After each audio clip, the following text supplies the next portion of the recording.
thank you for recognizing me, Madam Chairman. I don't mean to speak twice on every bill, but you did address me directly in your response, and um, I understand that our legislative committee process is not really conducive to a back and forth dialogue.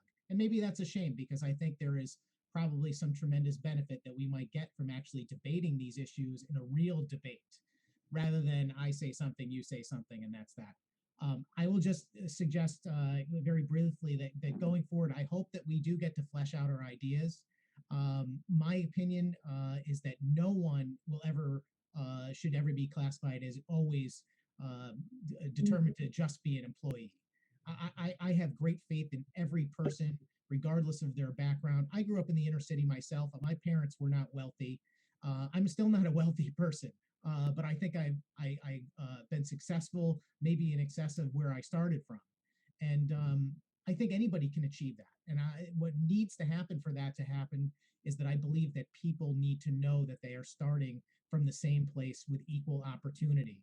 And I think when government gets involved in creating an unlevel platform, even if it's in the quest for something like equity, you have to do the potential damage of dividing people and mischaracterizing people based on subjective things like race and color. And I think that's just dangerous.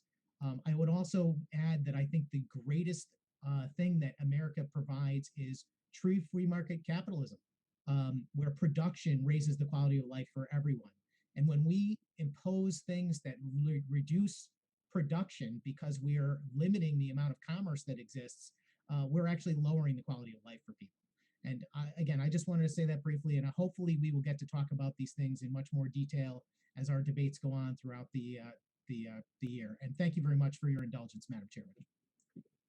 You're very welcome, Senator Sampson, and I hope the same, and not just debating in this forum, but I would love to sit down and have a cup of coffee with you because lived experience matters.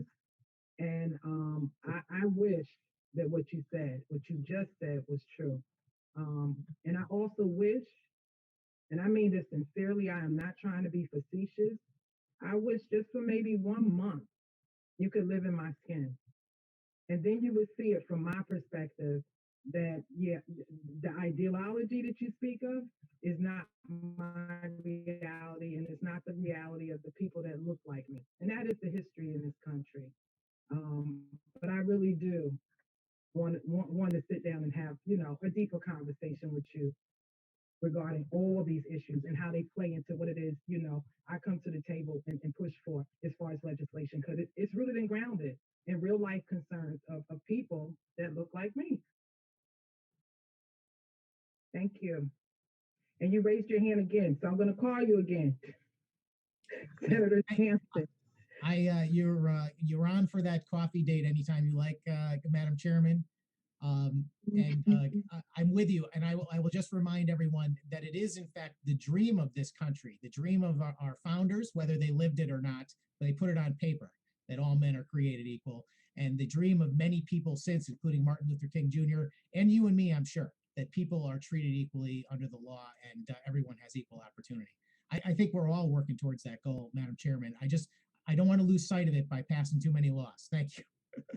All right, I'm gonna just say 3/5, and I'm gonna leave it there because we're not gonna have that debate tonight. But we were 3/5 in your constitution.